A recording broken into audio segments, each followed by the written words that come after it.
So now there's hundreds, if not thousands, but we'll say hundreds of people displaced from the recent crackdown on methadone mile.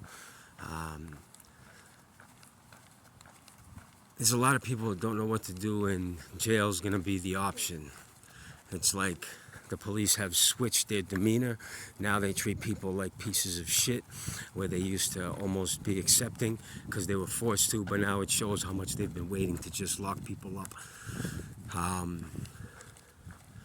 There needs to be transition. There needs to be people of transition that can help these people transition from what they're doing, not instantly be done, but let them continue on for a brief period, getting them all into not just the detox and say, oh, we did what we could, get them into a detox and follow up with them to get into aftercare at least 1 month.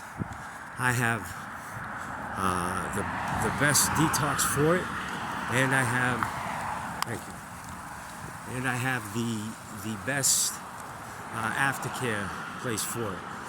Gosnold, down the Cape, move them from Boston to an area, I'd say 5 at a time, people move them. And then from there into Emerson, right down the street, to have a steady group of 5 people from Boston's own unique situation to show how we can not just attack a problem like it's always been. We're not at war with the user. And anyone that's at war against drugs, you're at war against an inanimate object. Take a kilo of cocaine and let it sit there on the shelf. It will do nothing.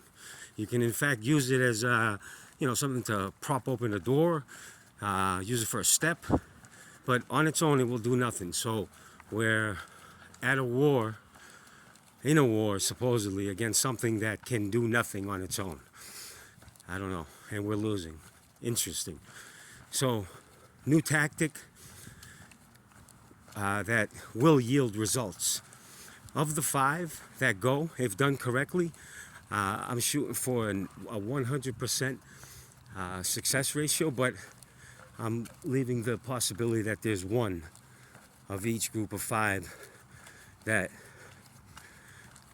will relapse, but will also be quickly the looking out for the person, watching the person, isn't just one chance. This is your chance. It's it or see ya. No. The snap back to reality from years and years of abuse, PTSD. People have PTSD who never had PTSD from being out there. Now they have PTSD. Now add that to the list of problems they have. So the snapback to quote-unquote reality from that, when it's done not only quickly, but also almost like clinically, so dry, so because there's such a big problem, how can you tend to them all? You can't, it's difficult, but each situation is unique. Each situation is an entire world unto itself, an entirely different path. So, as best we can, I'd say to get people like myself who will lead the first 5, I can gather the first 5 to be in charge of following up with them through the whole process, to not give up, to not let go of that person ever while they work. It sounds extreme, but it's really not. It's really not. We have like all these ancient civilizations. How did they build this? How did they do that? Everybody says aliens. Everybody says this. We forget the simple fact of how human ingenuity was different back then. We discredit that, but also they had a workforce. We have sets of workforces. I look at the streets and what's going on. If used correctly, that's a workforce, not a slave force, a workforce. And we can use it correctly to where they want to be part of the work being done. How? Have projects lined up for them. that the city can benefit from. What other workforce do we have? Those addicts that have been quote unquote healed, cured, that are no longer using drugs or alcohol, that can see all the pitfalls, see all the angles that the user's trying to use, but he has a group of 5. That's all, and that's his focus. And they will be willing because they'll see what they're going to be part of. So a big thing for addicts to not want to stay sober, because it's a choice. At the end of the day, it's a choice. To every single time you get high, it's a choice. And they'll all agree, they know. But get sober for what?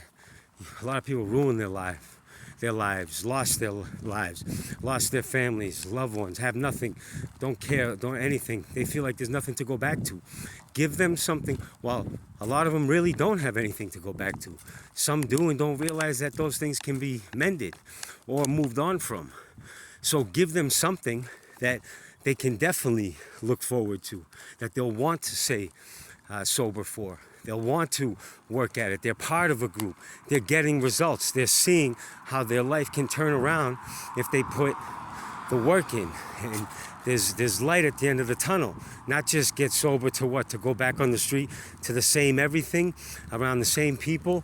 And, you know, it's a downward spiral where the only option is to downward spiral. They've gone far enough. They've gone deep enough. They've suffered enough. They're all guilty and they're all innocent.